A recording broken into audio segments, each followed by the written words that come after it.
Hello ladies and gentlemen, I am the Omni Viewer, and it's time for a Godzilla figure review. This time for the Planet of the Monsters anime Godzilla figure from Bandai. So, this is the smaller of the two figures that was advertised, and no, I don't have Servum, not yet anyway. But, yeah, I thought it would be interesting to take a look at this, and I'm gonna put this video in two parts. So, the first part will just be looking at the figure as a figure, see how that measures up. And then I'm going to take a chance to look at the design, because there isn't a single shot in Godzilla Planet of the Monsters that gives us a full view of Godzilla. We never see him in his entirety. It's always just bits and pieces of him. Even when the far shots are there, his feet are obscured. So I think this will be an interesting chance to really look at the design and see how it works and how it measures up to another Godzilla design that I compared it to when I first saw the reveal. So first and foremost, as a figure, this Godzilla pretty much has the sort of articulation and sculpt you would expect from any Bandai figure. Both of the legs move at the hip, both of the arms move at the shoulder, the tail can rotate where it meets the body. Interestingly, the one bit of connectivity, well, the one joint that's missing is a head joint. Can't move the head. That is part of the body.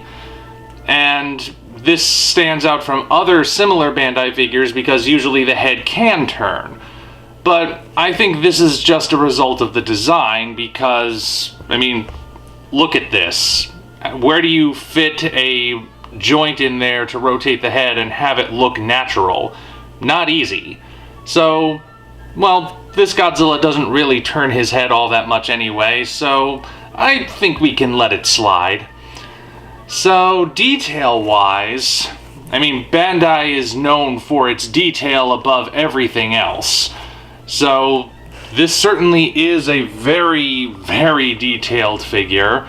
Texture is very good. Doesn't have the usual ridges of a Godzilla figure, but that's the new design that looks a bit more sinewy and such.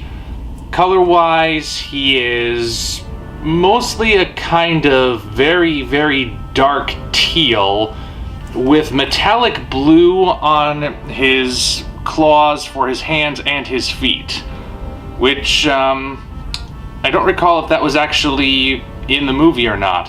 One detail I'm fairly certain wasn't in the movie, and I'm not sure if you can actually see it very well, but the material is just the slightest bit sparkly in the light.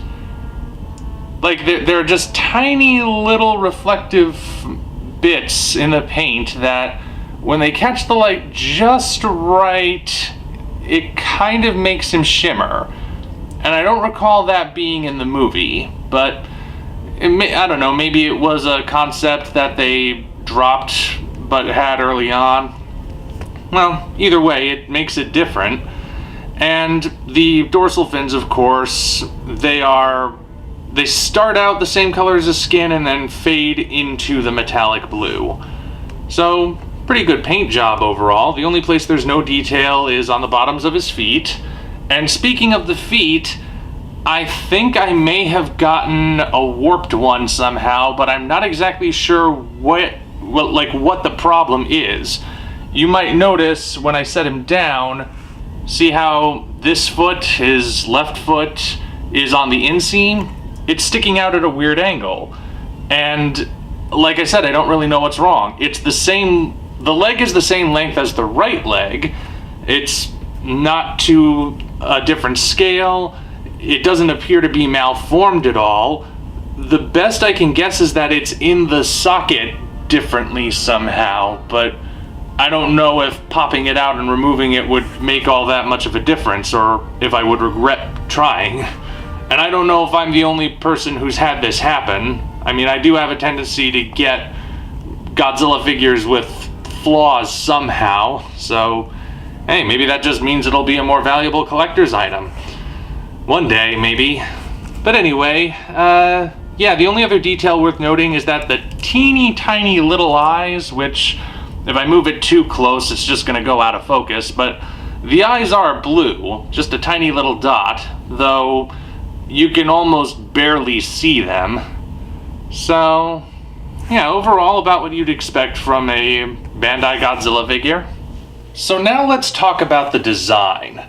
Design-wise, the big question of course would be, is this a Godzilla that can only be realized in animation, or could it have been done as a guy in a suit, as is traditional?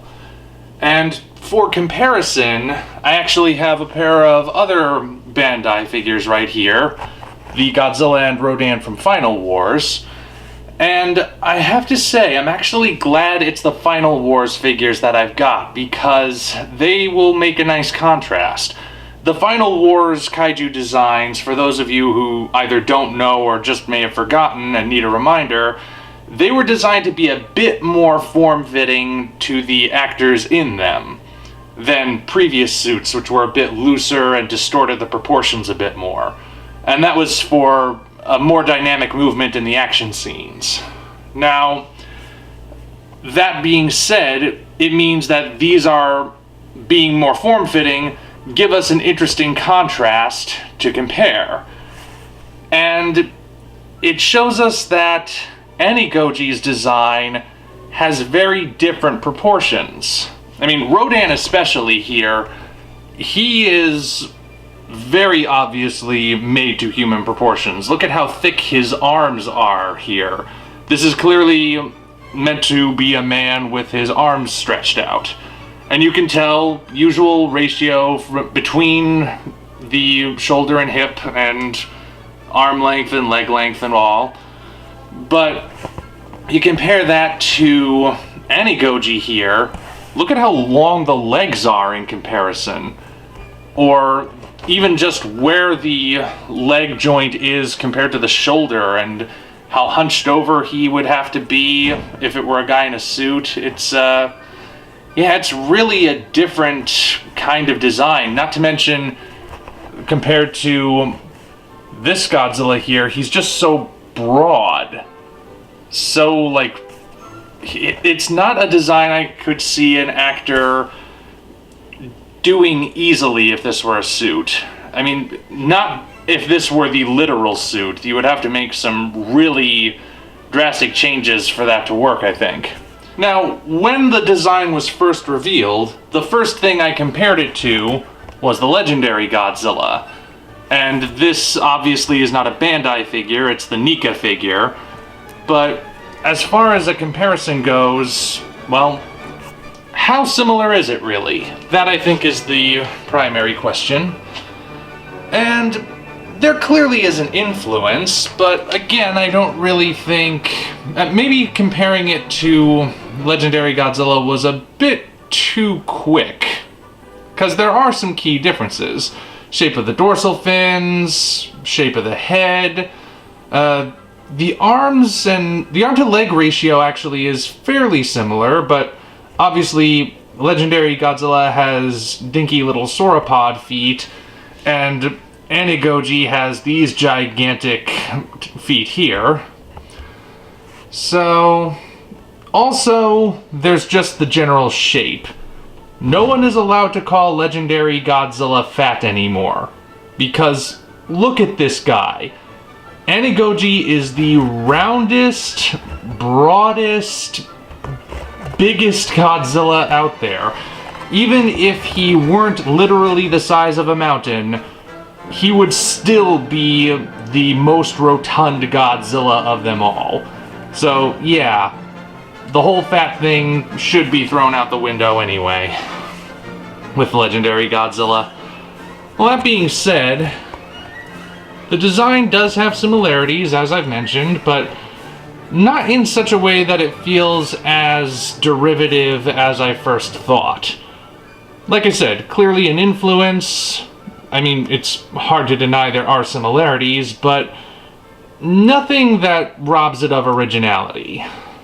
So, there you have it. That's the best I can come up with at the time. If I sound a little weird, it's because I am kind of fighting a cold, and maybe that's affecting my mental acuity at the moment, so I may have more to say and it's just not coming to me. But I've got this thing now, so if I ever have a follow-up I want to do, I can do it. But anyway, there you go. Overall good design, overall good figure aside from the odd deformity, whatever that may be.